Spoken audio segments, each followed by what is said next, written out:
Vous écoutez France Culture.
Aujourd'hui, je reçois Jacques Sansery qui va nous parler de Confucius.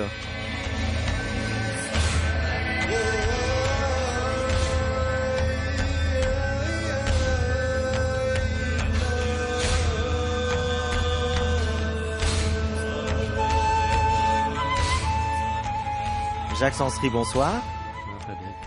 Vous avez enseigné longtemps le français et le latin. Vous avez dirigé une librairie de livres anciens dans le sud-ouest de la France et vous êtes passionné par la Chine ancienne, ayant écrit plusieurs ouvrages sur notamment l'empereur Galba aux éditions des Belles Lettres en 1982 et 2 livres qui viennent de sortir. Un livre sur Confucius aux éditions du Cerf en 2009 et puis aux éditions Point, Seuil, un petit livre de poche, des propos également sur Confucius qui s'intitule « L'appel à la rectitude ». Alors, je vous ai surtout invité aujourd'hui pour cette biographie monumentale que vous avez consacrée à Confucius aux éditions du Cerf, paru en 2009. Je dois dire que c'est un livre très impressionnant, c'est probablement une des biographies, des livres les plus complets que je connaisse, qui soit dédié à Confucius, parce qu'on connaît pas mal d'ouvrages, je dirais, qui sont très elliptiques sur sa vie, qui finalement, comme on va en parler, on sait assez peu de choses. C'est vraiment un gros travail que d'essayer de rassembler tout ce qu'on peut connaître sur ce grand penseur chinois qui a vécu plusieurs siècles avant notre ère. Et puis, vous avez également, au-delà de sa biographie, rassemblé sa pensée, ses propos à travers un certain nombre de thèmes. Alors, c'est un ouvrage de 600 pages qui est un peu cher, 44 €, mais pour ceux qui sont passionnés par le sujet, c'est vraiment le livre de référence et c'est pour ça que nous avons pensé vous inviter aujourd'hui pour nous faire découvrir Confucius. C'est gentil. Bon, je rassure déjà les gens intéressés par ce livre, on peut le trouver moins cher par Internet. Voilà, c'est dit, ça va pas faire plaisir aux libraires parce que vous avez été libraire. Non, mais c'est vrai que c'est quand même cher. Ouais. Alors, dites-nous déjà, Confucius, c'est le nom latin finalement, ce sont les missionnaires chrétiens qui l'ont appelé Confucius. Voilà, en fait, c'est Ou c'était déjà dans l'Antiquité? Non, en fait, c'est le nom Confucius. Confucius, qui en chinois signifie vénérable maître Kong, ou bien vénéré maître Kong, qui a été latinisé en Confucius. À quelle époque? Alors ça s'est passé au tout début de l'arrivée des jésuites en Chine, notamment avec Ricci, le frère Ricci, donc aux alentours de 1600, je simplifie. Et depuis, le nom de Confucius est resté dans toutes les langues occidentales. Est-ce qu'on connaît l'origine de ce nom, l'étymologie? Est-ce qu'il signifie quelque chose de particulier ou c'était probablement son vrai nom? C'est le nom d'une famille. C'est le nom d'une famille noble. Alors juste sur la famille, parce que petite parenthèse, une chose qui m'a beaucoup intrigué par rapport à ça, il paraît qu'on a toujours en Chine son tombeau et tous ses descendants, il y a 66 générations jusqu'à nos jours, sont enterrés au même endroit. Est-ce que c'est vrai? Absolument. Ça, c'est quand même extraordinaire. Il n'y a pas d'autre équivalent d'une dynastie familiale qui a 2500 ans. C'est un phénomène culturel vraiment très, très particulier qu'on ne trouve que là. Alors, dites-nous, il est né en quelle époque à peu près? Alors, il est né en 551 avant Jésus-Christ et il est mort 72 ans plus tard. Il a vécu dans une petite principauté qui s'appelait Lu, dans le Shandong actuel, c'est-à-dire en gros au nord-est de la Chine. Il appartenait donc à une famille noble. Son père était un ancien militaire. Son père s'est remarié Et il est le fruit donc de ce second mariage. Car lors du premier mariage, son père avait eu, je crois, 8 filles ou 9 filles et un garçon. Mais un garçon, malheureusement, affligé d'une difformité au pied. Sans doute était-il boiteux ou pied beau. Bref, c'était un problème dans la mesure où, souffrant d'une infirmité physique, il n'était pas apte à assurer le culte des ancêtres. Son père voulait absolument donc un enfant normal, j'allais dire entre guillemets. Son père va mourir alors qu'il n'a que 3 ans. Il n'aura donc pratiquement jamais connu son père. Sa maman sera sans doute rejetée par le clan, qui n'acceptera pas, d'autant qu'il y a une tradition aussi assez curieuse concernant sa naissance. Le grand historien Han Somatsion, qui a écrit la vie de Confucius, utilise une formule un petit peu équivoque pour parler de sa naissance. Et les exégètes en ont déduit que c'était peut-être un fils bâtard. En tout cas, il est certain que lorsque son père meurt, sa pauvre mère est rejetée par tout le monde. Et elle doit partir avec son petit garçon qui n'a que 3 ans, une petite fille également. Son enfance sera misérable. Il fera tout pour aider sa maman, qui meurt alors qu'il a à peu près 19 ans. Cela dit, bon, il va essayer malgré tout, de faire son petit bonhomme de chemin. Il va créer une école publique. C'est la première fois d'ailleurs que ça se passe en Chine, car jusqu'alors, il y avait des écoles d'État qui n'étaient réservées qu'aux membres de la noblesse. Seule la noblesse avait droit à l'instruction. Il va essayer là-dessus, après avoir exercé quelques petits métiers très secondaires, d'embrasser une carrière politique. Ça sera en plusieurs étapes. À l'âge de 50 ans, c'est seulement vers 50 ans qu'il va enfin arriver à, selon la tradition toujours, à être promu ministre de la Justice et ensuite ministre du prince du pays de Lou. Après cette période honorifique, il va connaître des déboires, car en effet, sa morale très austère, ses idées dérangent beaucoup de gens, notamment la noblesse, qui craint pour les avantages qu'elles avaient acquis, ou les avantages qui étaient traditionnels. Et ce pauvre homme va donc être obligé de quitter la principauté de Lou, et il va prêcher la bonne parole dans tous les États avoisinant Lou, et ça pendant plusieurs années. Après, disons, 8 ans de tribulation, de tentatives pour se faire accepter par les princes, de se faire écouter, il aura la possibilité de rentrer dans sa patrie, où il finira sa vie d'une façon très studieuse, en essayant de compiler les textes anciens, en continuant bien sûr sa carrière d'enseignant, car il sera enseignant toute sa vie, former des disciples, mais malgré tout, avec une sensation malgré tout d'échec, car il n'aura pas réussi à faire revivre cette voie droite, cette voie qu'avaient suivi les rois sages de l'Antiquité, ces rois sages qui étaient les fondateurs de la dynastie Zhou, et qui avaient réussi de leur temps du moins, à inculquer une voie de moralité qui s'était perdue au fil du temps. Et quand il va mourir, son fils sera mort avant lui, donc il n'aura qu'un petit-fils. Un petit-fils qui n'a que 5 ou 6 ans, je crois, lorsqu'il meurt en 479 avant Jésus-Christ. Et ce sont en fait les plus proches disciples, ceux qu'il considérait les mieux formés, qui vont assurer la pérennité de son enseignement. Alors, comment expliquer cette extraordinaire pérennité? Parce que vous dites lui-même n'a pas eu un succès Non. extraordinaire au cours de sa vie. Non. Il a eu des difficultés à transmettre son enseignement. Il n'a pas eu tant de disciples que ça. Comment expliquer que Confucius, parce que depuis, on peut dire que la Chine s'est identifiée à Confucius. En tout cas, la pensée de Confucius, c'est vraiment la pensée qui a le plus imprégné la société chinoise jusqu'à nos jours. Comment expliquer ce succès extraordinaire a posteriori? Alors, il faut quand même préciser une chose. Selon la tradition, toujours, il aurait eu 3000 élèves, 3000 disciples. Bon, c'est un chiffre symbolique, bien entendu. Toujours selon la tradition, il y aurait eu 70 disciples ayant atteint, disons, un niveau de connaissance déjà supérieur. Et parmi ces 70 ou 72, qui sont eux aussi encore des chiffres symboliques. Oui, qu'on retrouve dans la Bible. Voilà, il y a une symbolique universelle des chiffres. Voilà. Bon, il y a quand même, il y a un petit groupe, il y a un noyau dur, j'allais dire, de 5 ou 6 disciples qui vont réussir à préserver son héritage, parce que rien n'était écrit, tout était oral. Ah oui, et là aussi, c'est un vrai rien défi. Écrit, donc. Alors, on dit qu'il a compilé des textes, c'est encore la tradition, là, une fois de mais plus. On n'a rien conservé. Si, on a des textes. Alors, on dit que son influence a été importante, mais on sait que son enseignement était essentiellement oral.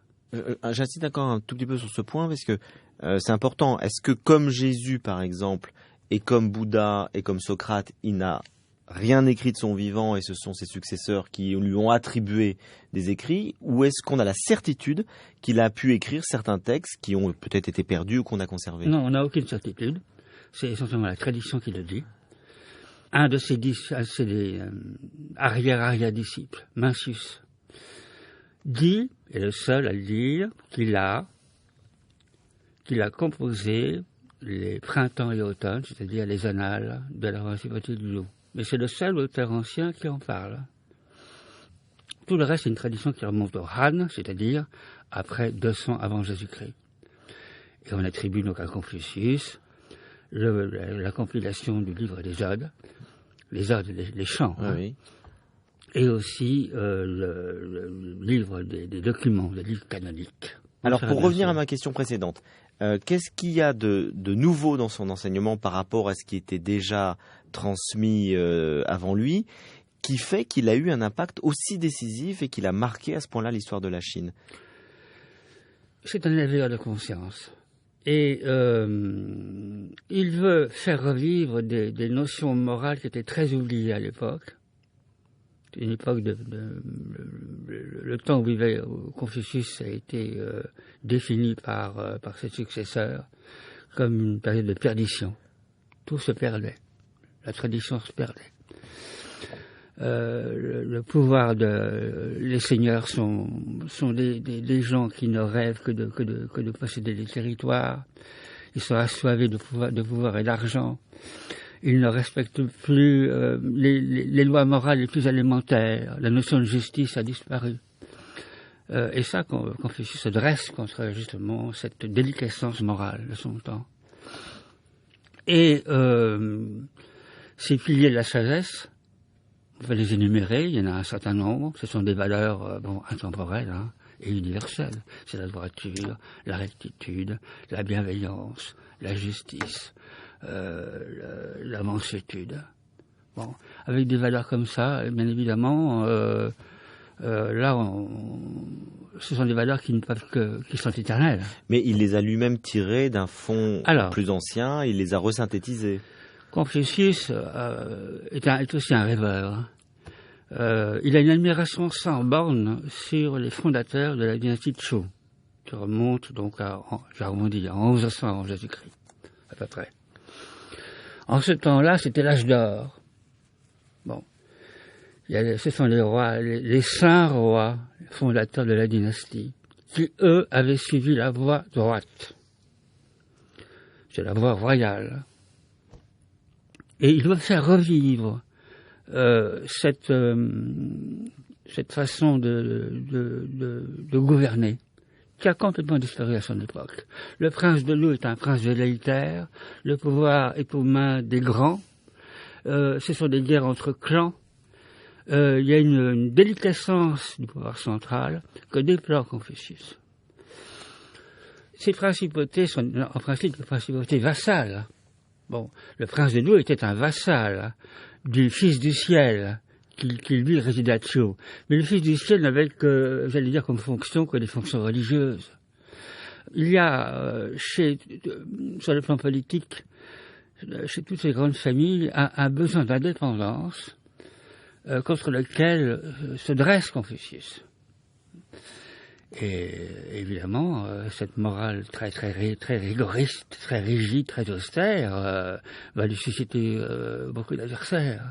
Vous dites une morale très austère, mais finalement c'est une morale, comme vous le disiez, assez universelle, de respect d'un certain nombre de valeurs. En quoi est-ce qu'elle est très austère ? Il est très exigeant. C'est un homme très exigeant, exigeant vis-à-vis de lui-même, vis-à-vis des autres. Il a, comment dirais-je, c'est aussi un éducateur, un maître, faut pas l'oublier. Vis-à-vis de son fils, il est aussi exigeant, même peut-être plus qu'avec ses propres disciples. Il leur demande de travailler. Il leur demande de... Moi, j'ai essayé de trouver une formule pour résumer sa pédagogie. Bien apprendre pour bien penser. Bien penser pour bien comprendre. Et bien comprendre pour bien apprendre.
Dans l'émission de Frédéric Lenoir, Les Racines du ciel, en compagnie ce soir de Jacques Sansery, qui a publié un très beau livre extrêmement documenté sur Confucius, ce grand sage chinois, et nous étions en train de parler, au fond, de l'idéal que recherche Confucius, cet idéal de ce qu'on traduit généralement de finalement construire un honnête homme, un homme de bien.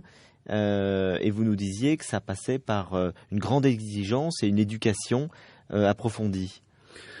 Le respect de soi pour respecter les autres. Ça, je crois que c'est un thème récurrent chez Confucius. Est-ce que c'est le premier, cette règle d'or qu'on connaît dans toutes les traditions, est-ce que c'est un des premiers à en parler ? Disons que c'est certainement le premier qui a insisté autant sur la formation spirituelle de cet homme de bien qui s'appelle le Kunze. Moi, je préfère l'appeler l'homme le fruit Ça fait appel un petit peu à une notion du XVIe siècle en France, mais qui est beaucoup plus riche, je trouve, que l'homme de bien, qui, comment dirais-je, apporte dans son entourage, autour de lui, le meilleur de lui-même, de façon à transformer les autres gens par son exemple. Et à ce titre, la vie de Confucius a voulu être exemplaire. Et il aura des dents très dures, d'ailleurs, contre ses disciples, qui trouvent trop mous, qui s'arrêtent à mi-chemin, qui ne poursuivent pas jusqu'au bout leur effort. Alors, il y a des disciples qui disent, mais maître, je n'arrive pas à atteindre votre voie. C'est pas parce que vous n'avez pas à l'atteindre, mes enfants, qu'il faut arrêter à mi-chemin. Alors, cette exigence, comme je le disais, il l'a montré vis-à-vis de son fils. On en parle très peu de son fils. D'ailleurs, quand on en parle, dans le livre qui consigne ses pensées, les entretiens, l'Unio, on parle très peu de son fils, et à chaque fois qu'on en parle, c'est pour le morigéner, lui faire des reproches. Bref, on ne montre pas son fils sous un jour très flatteur. Cela étant, il est possible qu'il se montrait, parce que c'était son fils, justement peut-être plus exigeant, bien sûr, c'est assez fréquent. Alors, on parle de la dimension morale, là, pour l'instant, du personnage, donc assez philosophique. Qui est omniprésente. Est-ce que c'est plus qu'un moraliste et un philosophe? Est-ce qu'il y a une dimension religieuse, c'est ce personnage? Alors, Confucius ne parle jamais de Dieu. Bon, il parle souvent du ciel, ça c'est vrai. C'est un homme qui a les croyances des gens de son temps, incontestablement. Il est superstitieux, on le sait par différentes historiettes rapportées par la tradition, là encore. Bon, il croyait incontestablement à une multitude de génies, ça c'est certain. Mais croit-il en un Dieu supérieur? Nous appelons-le plutôt le ciel. Et c'est vrai qu'il invoque souvent le ciel. Il ne donne pas de définition. Il y a, je crois, chez lui plus une conscience religieuse, je parlerais plutôt d'une conscience rituelle. On a parlé d'agnosticisme chez Confucius. Je trouve qu'on n'a pas de preuve évidente pour dire une telle chose.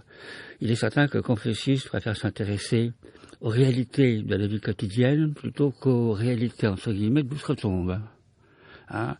Il a cette sagesse qui rappelle un petit peu celle de Sénèque, ou de Cicéron, même de Platon, préfère ne pas trop parler de ce qu'on ne connaît pas.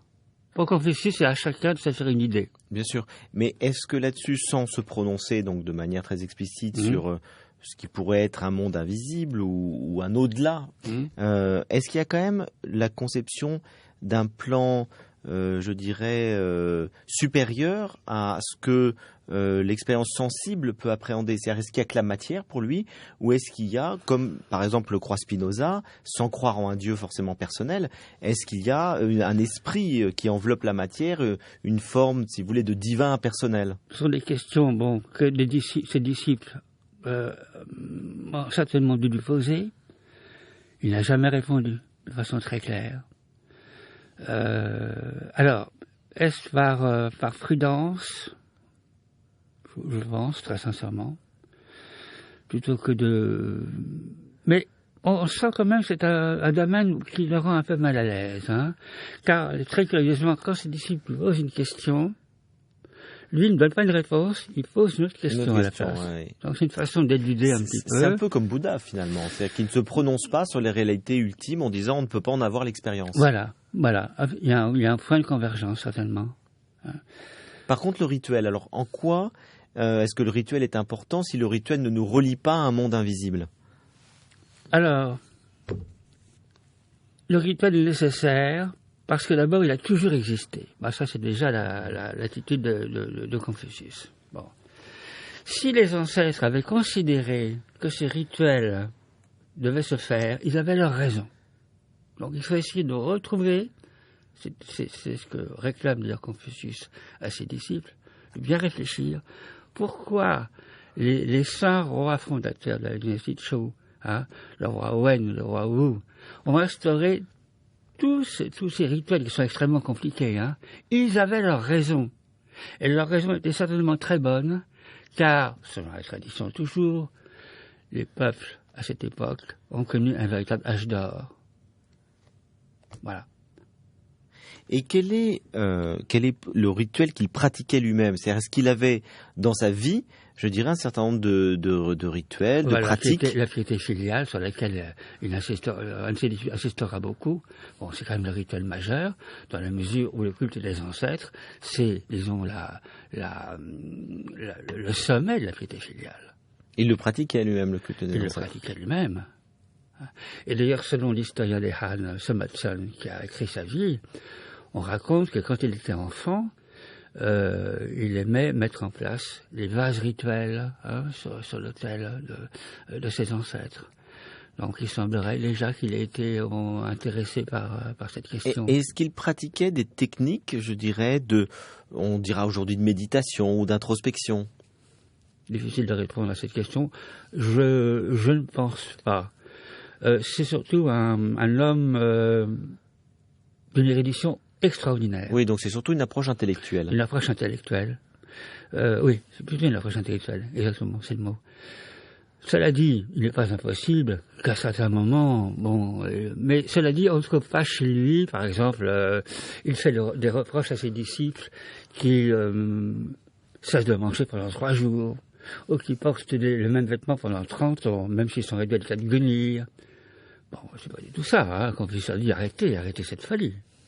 Ça ne sert à rien. Est-ce qu'il est une sorte de partisan de la voie du milieu aussi, comme on pourrait trouver chez Bouddha? La voie du milieu, oui. Alors, la voie du milieu, c'est le point qui se trouve à mi-chemin entre les extrêmes. Effectivement, c'est l'un de ses disciples, d'ailleurs, on attribue à un de ses disciples, plus précisément son petit-fils, mais c'est pas vraisemblable, l'invariable milieu, ce texte bien connu. Fuis à les extrêmes, fuis à les extrémités, pour essayer de trouver un moyen terme, un équilibre qui permet justement de rester dans la voie droite. Donc c'est une sorte, il recherche la vertu comme les Grecs le recherchaient, c'est-à-dire l'équilibre. Comme les Grecs.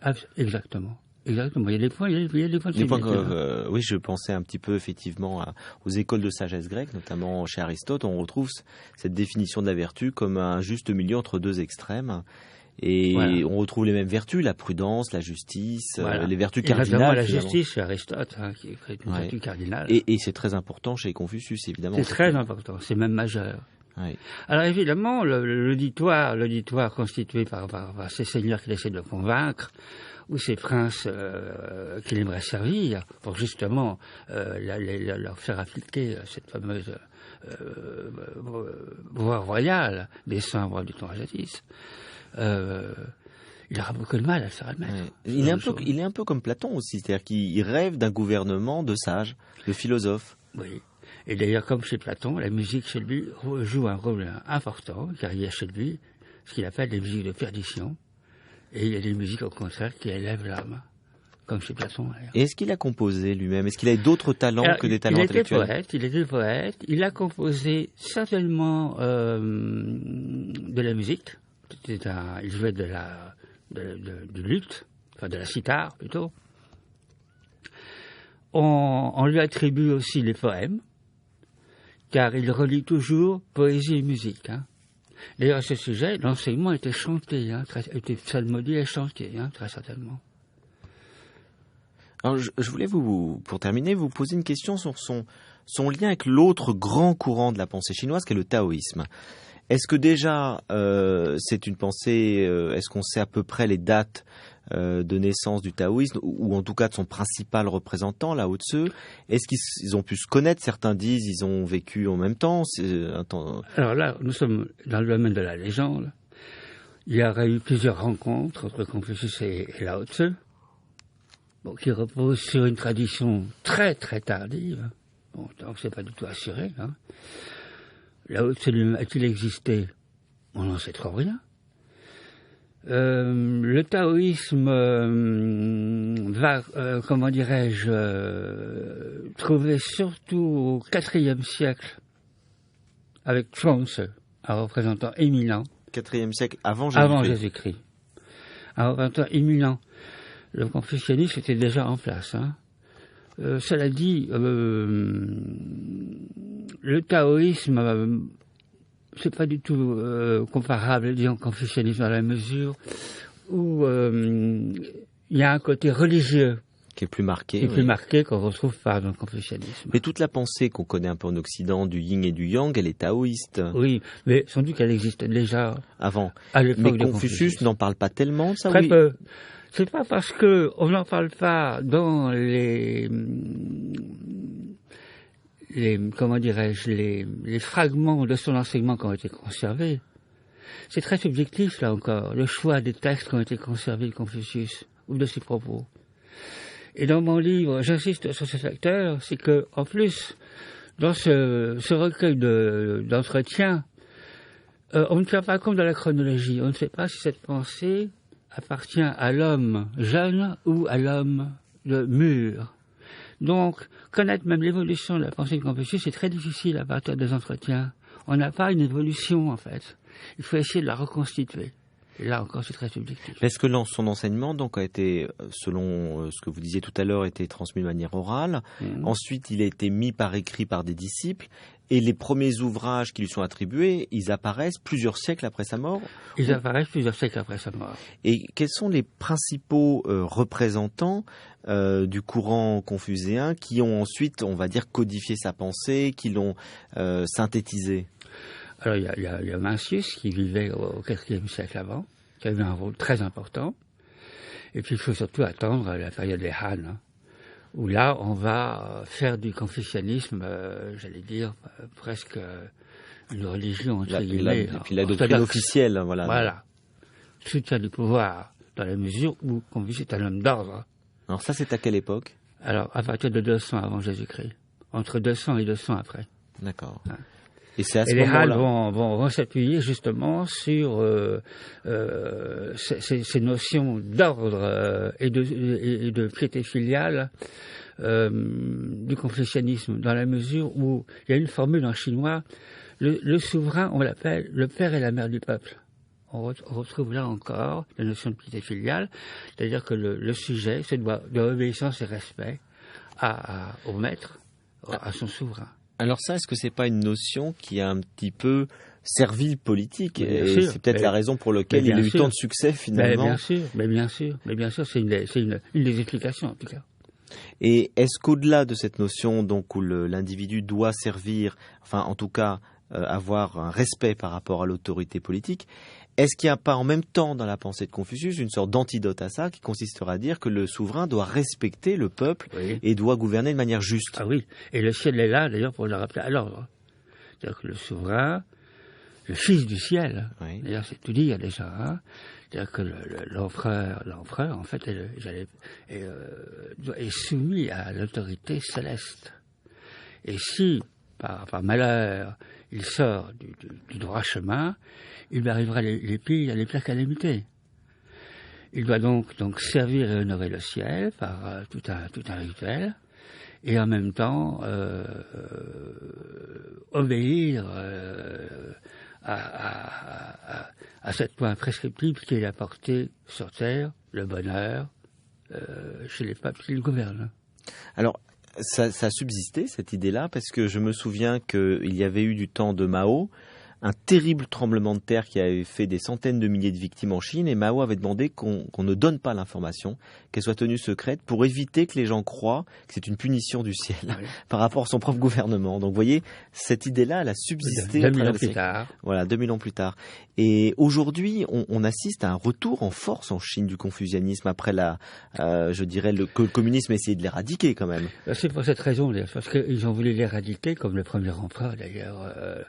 L'empereur, vous savez, avec cette tombe extraordinaire, où on a trouvé des milliers de soldats d'argile. Bon, il a voulu aussi éradiquer le confucianisme. Bon. Là, le maoïsme aussi a voulu l'éradiquer dans la mesure où ça allait à l'encontre des notions d'un État autoritaire. Et là, les Chinois se rendent compte que, du coup, il y a toute une partie de leur passé, tout un pan de leur passé qui a disparu, et qu'ils ont envie de redécouvrir. D'où cet intérêt très, très, très, très marqué depuis à peu près une vingtaine d'années, pour essayer de relire les anciens textes, qui servait de base au confucianisme. Et le pouvoir communiste laisse faire, c'est-à-dire qu'on laisse publier des textes, voire encourage, je crois même. Même encourage, on peut le dire. Mais ça, c'est très nouveau, hein, car le Confucius a été vraiment persécuté au XXe siècle. Hein, en 1919, il y a l'époque des gardes rouges, d'une façon terrible, avec des mots terribles. Ils ont eu des mots terribles. Hein. Et je crois qu'il y a un ouvrage actuellement qui est un énorme best-seller en Chine qui s'appelle Sur le bonheur selon Confucius. Le bonheur selon Confucius, écrit par cette chinoise, oui. Oui. Vous l'avez lu? Je ne l'ai pas lu, je n'ai pas encore eu le temps, il faut dire, mais je l'ai acheté déjà. Donc ça veut dire que les Chinois ont besoin de retrouver des vertus... C'est un retour aux sources. Ouais. Pour eux, ils en sentent le besoin, et c'est une bonne chose, je crois, effectivement, parce que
Culture dans l'émission de Frédéric Lenoir, Les Racines du Ciel, en compagnie de Jacques Sansery. Nous parlons de Confucius.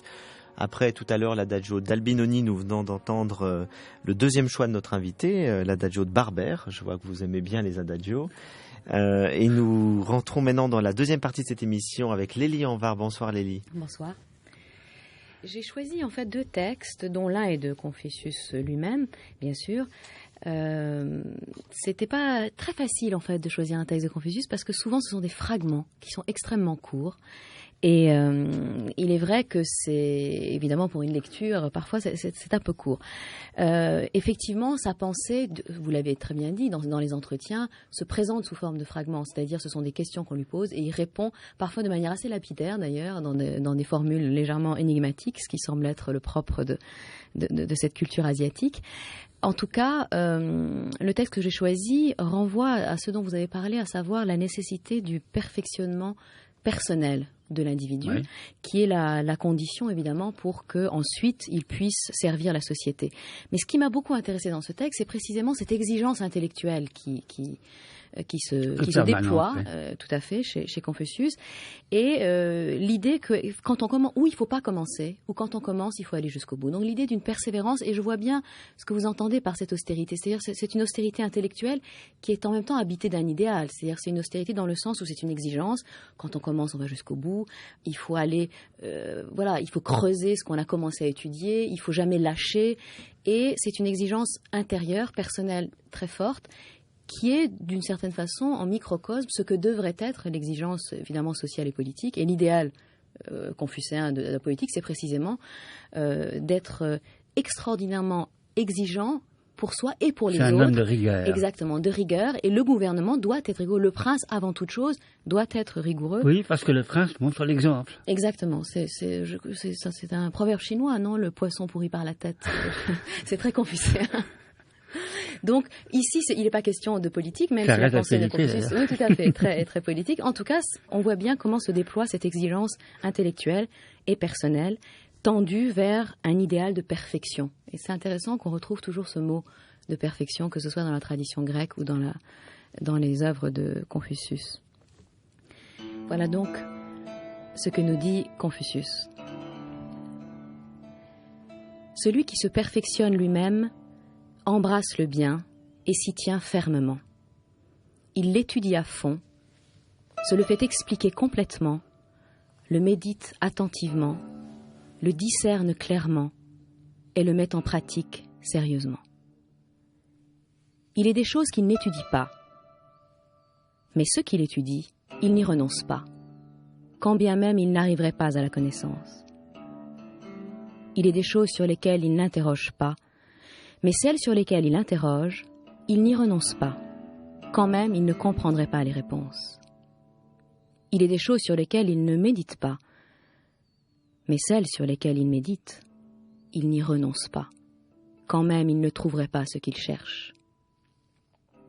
Ce que d'autres peuvent faire pour la première fois, il le pourra faire la 100e fois.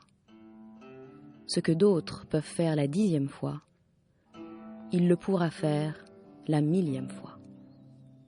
Nul doute que celui qui tiendra cette conduite, fût-il ignorant, deviendra éclairé, fût-il faible, deviendra fort.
Qu'est-ce que vous pensez de ce passage que vient de nous lire Lélian Var?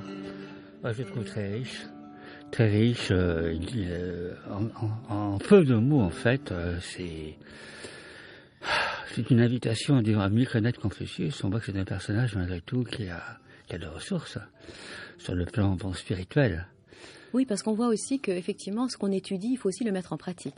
Ça, c'est quelque chose qui est effectivement très attrayant dans sa pensée. C'est une règle d'or chez Confucius. Voilà, il faut pratiquer ce que l'on pense. Je trouve que ça, depuis le début de cette conversation, je me dis que ça ressemble beaucoup au message du Christ.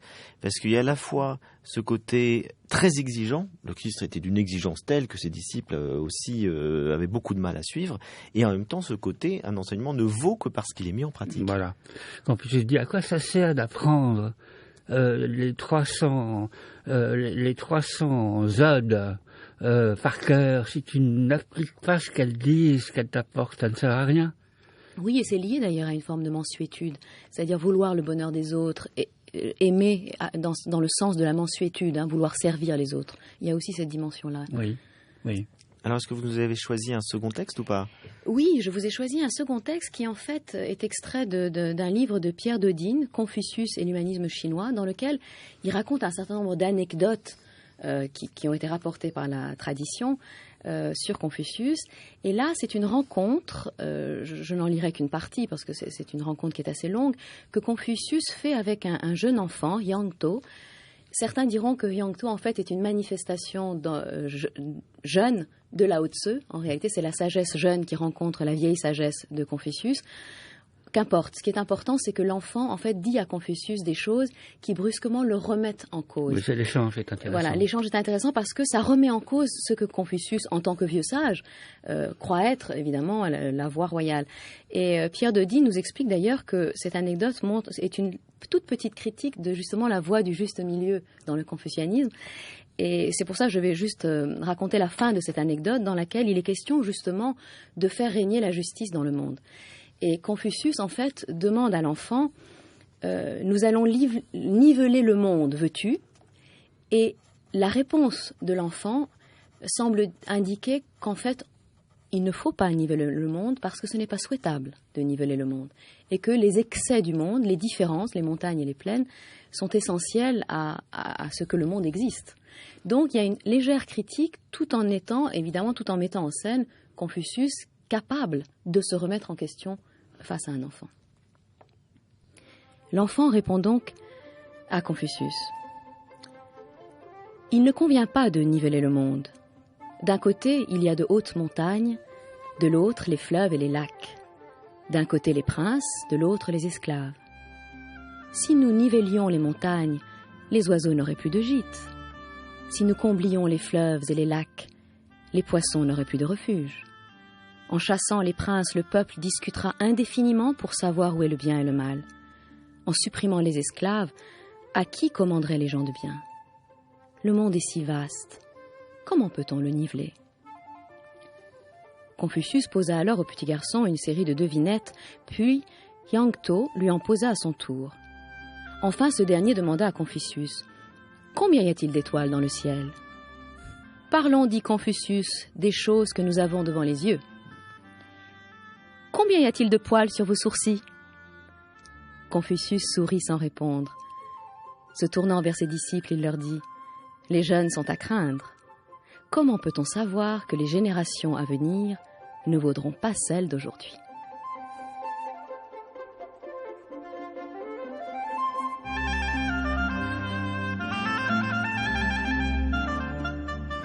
C'est toujours intéressant, Jacques Sansery, d'avoir un enseignement à travers un conte, à travers un récit. Est-ce qu'il enseignait comme ça aussi, Confucius? Est-ce qu'il y avait des petites histoires ou des paraboles? Difficile de le savoir, mais on peut l'imaginer. Moi, je me suis attaché à essayer de comprendre les méthodes pédagogiques de Confucius à partir des bribes de son enseignement. C'est quand même un défi. Je ne sais pas si j'y suis parvenu, mais il est certain que nous sommes quand même en Asie, il ne faut pas l'oublier. Et c'est une méthode d'appréhension de la connaissance qui était quand même répandue en Orient.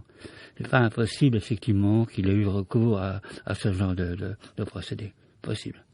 Alors, je rappelle aussi, puisqu'on vient de dire des textes, que vous publiez en dehors de cette grosse biographie et passionnante de Confucius. Je vous arrête, c'est pas une biographie, c'est un essai. De sa pensée, voilà. Il y a à la fois une dimension biographique et une dimension... Voilà, mais ça ne touche que le tiers du volume, à peu près. Tout à fait. Et des principaux thèmes de sa pensée, vous venez de publier également dans un petit livre de la collection Point, Sagesse, qui s'appelle L'appel à la rectitude, toute une série de textes sur des thèmes comme l'étude de l'éducation, la plénitude d'humanité, la voie, la piété filiale, l'art de gouverner, etc. Oui. Donc pour ceux qui veulent aller voir des textes, ils peuvent également se procurer ce petit livre de la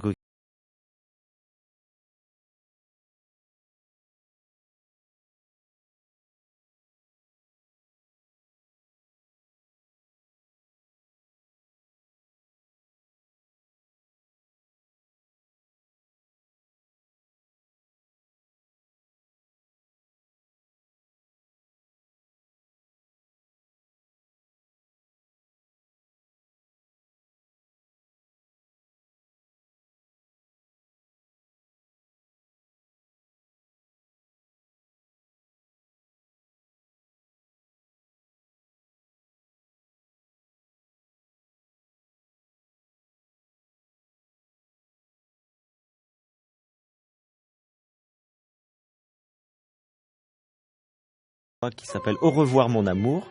Les Chinois sont très sentimentaux aussi. Nous continuons donc cette émission des Racines du ciel sur France Culture par la question des auditeurs. Je vous rappelle que chaque semaine, vous pouvez me poser des questions par mail à l'adresse suivante, lesracinesduciel@radiofrance.com. Là, j'ai une question qui m'intéressait pour l'émission d'aujourd'hui, on me pose une question sur Spinoza. J'ai fait allusion tout à l'heure. Je trouve que ce n'est pas sans lien avec la pensée chinoise. Christophe me demande, Spinoza est-il athée ? Ça, c'est une grande question qui occupe, je dirais, des vies entières de spécialistes de Spinoza. Donc, il est très difficile d'y répondre. Je vais quand même donner quelques petits éléments parce que on a quand même beaucoup d'a priori sur Spinoza selon une lecture qu'on fait souvent assez idéologique. Spinoza est donc un penseur juif qui, on se rappelle, a été exclu de la synagogue, c'est-à-dire que lui-même a eu des soucis avec l'institution religieuse. Il a été exclu de la synagogue, même si on n'a pas retrouvé l'acte lui-même d'exclusion et donc la mention précise.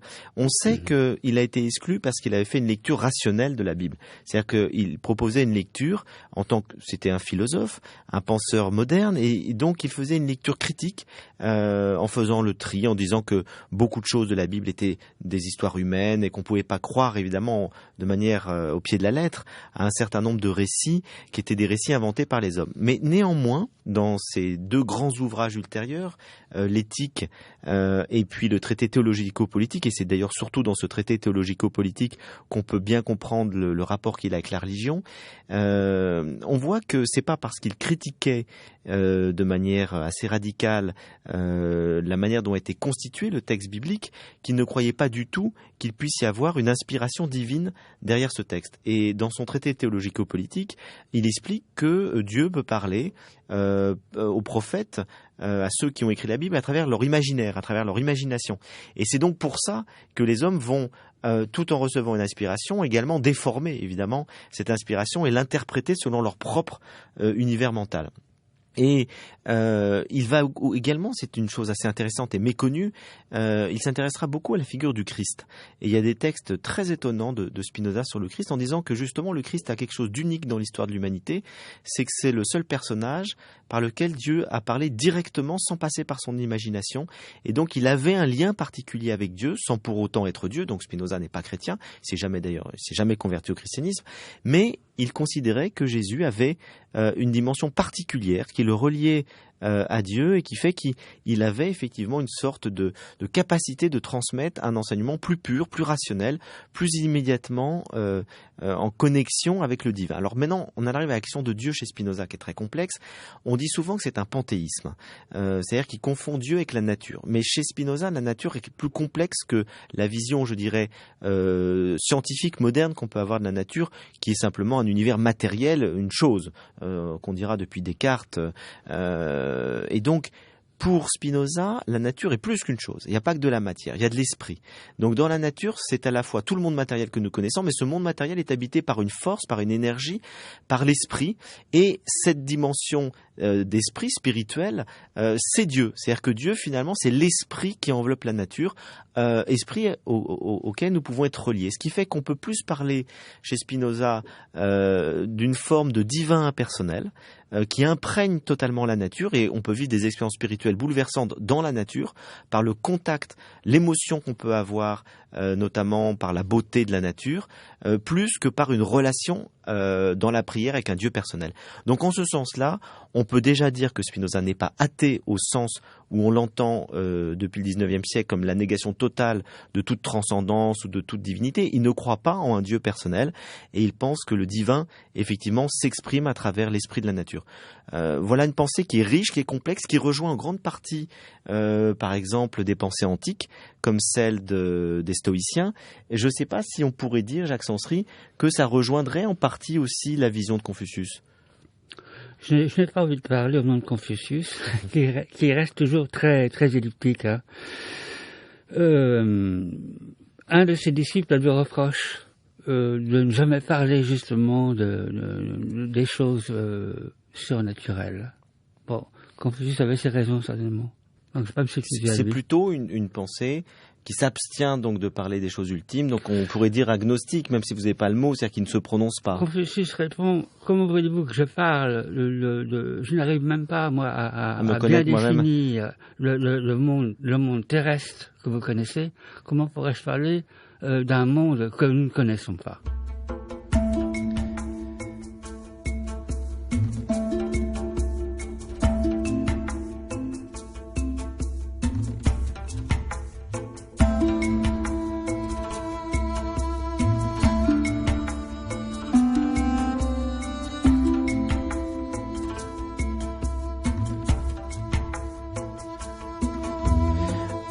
Nous entrons dans la toute dernière partie de cette émission consacrée à Confucius.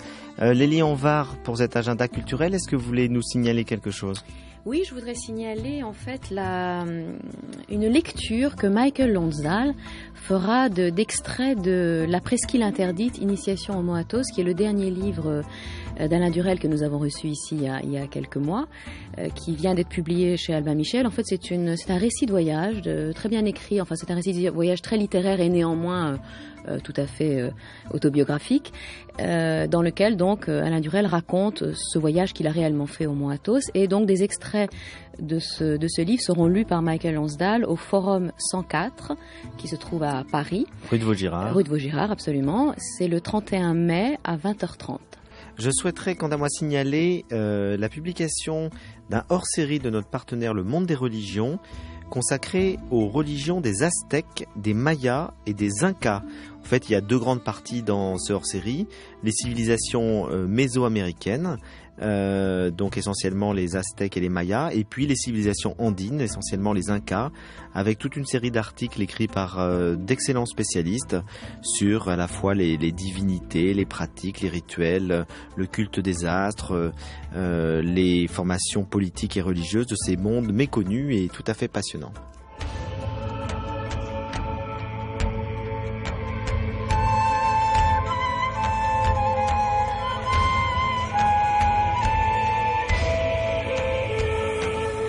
Cette émission est maintenant terminée. Merci beaucoup Jacques Sansery d'être venu nous parler de Confucius. C'est moi qui vous remercie, c'est très gentil à vous. Bonsoir.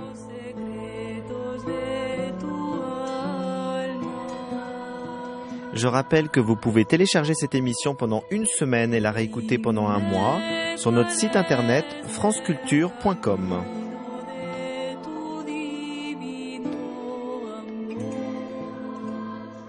La semaine prochaine, je recevrai Christophe André qui nous parlera des états d'âme.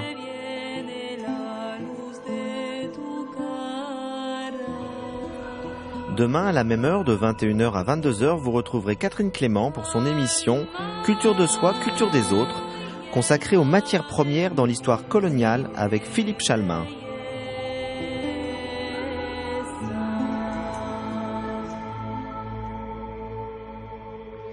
À mardi prochain, bonsoir à tous.